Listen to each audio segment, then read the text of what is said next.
وزیر اعلیٰ ہاؤس سے آرڈر کیا ہے کہ وہاں تفتیش مت کریں. کہاں پہ؟ کچھی پہ. کیونکہ انہوں نے ایف آئی آر عاصم کرد پہ کاٹی تھی. اس کے سزا کے طور پہ وزیر اعلیٰ نے پورے ضلع کی انتظامیہ کو چینج کر دیا.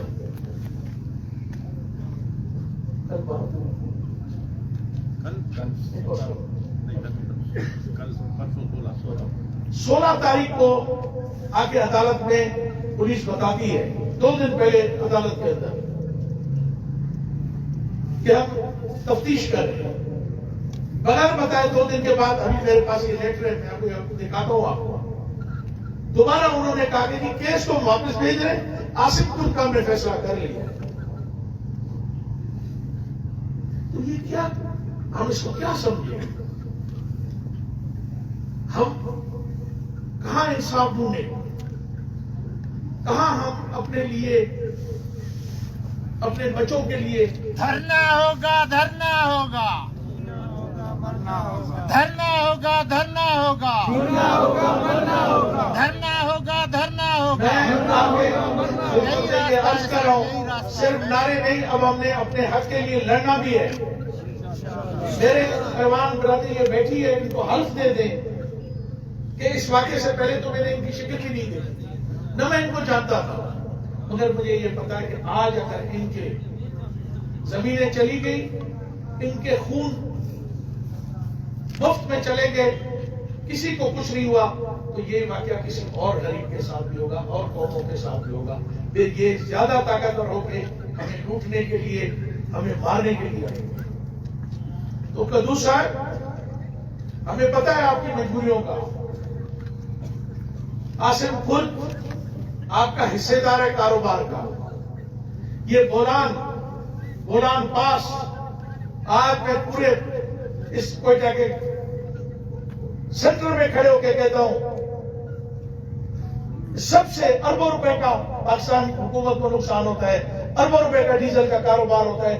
اس میں چند دو لوگ ہیں جو پورے, اسی بہانے سے ڈرگز کا کاروبار ہوتا ہے, اسی بہانے سے ہتھیاروں کا کاروبار ہوتا ہے, اسی بہانوں سے لوگوں کو پیسے گھروں میں پہنچائے جاتے ہیں, اور ایسے واقعے کرائے جاتے ہیں. یہ جو قاتل ہے اس کے ساتھ, گیلوں کے ساتھ, وہ سارے کرائے کے قاتل تھے ہیں, مگر آپ کی انتظامیہ میں اتنی ضرورت نہیں ہوئی. آپ نے مجھے کہا کہ آپ مہربانی کر کے وہاں دھرنا ختم کریں, ہم ہر صورت میں قاتلوں کو گرفتار کریں گے. 24 گھنٹے گزر گئے, کوئی چھاپا پڑا ہے؟ آپ نے سنا ہے کوئی قاتل گرفتار ہوا ہے؟ وزیر اعلیٰ صاحب, مجبور مت کریں ہمیں, ہمارے سخت لائے عمل پہ ہمیں مجبور نہ کریں. آپ نے ہم سے وعدہ کیا تھا, کمٹمنٹ کی تھی, آپ کا ہوم منسٹر آیا تھا. میں آج بھی آپ کو پھر ٹینور دے رہا ہوں, 48 گھنٹے کا میں آپ کو ٹائم دے رہا ہوں. اگر آپ نے پھر بھی کچھ نہیں کیا تو پھر ہم اپنا اگلا لائے عمل طے کریں گے, اور انشاءاللہ اس سے سخت لائے عمل طے کریں گے. پھر یہ نہ کہیے گا کہ آپ لوگوں نے قانون کو چھوڑ کے غیر قانونی اقدامات کیے. جب ہمارے بچوں کے قاتل ہمارے گھروں کی بے حرمتی کرنے والے دھن دھناتے آپ کے ساتھ گھومتے پھریں گے. اسی واقعے ادھر وہ پریس کانفرنس کیے, اگلے دن وہ گورنر ہاؤس میں بیٹھ کے ہمارے deputy speaker national assembly Qasim sorry صاحب گورنر کے ساتھ فوٹو لگوا کے کلر فوٹو پورے بلوچستان کی پریس میں چھپوایا ہے. اور اس کے بعد دوسرے دن یہ سنے ہوا ہے. عمران خان صاحب, آپ نے کہا تھا کہ میں تحریک انصاف شروع کر رہا ہوں, میں غریبوں کو انصاف دوں گا, غریبوں کو روزگار دوں گا, میں ڈرگ مافیا کو نہیں بخشوں گا.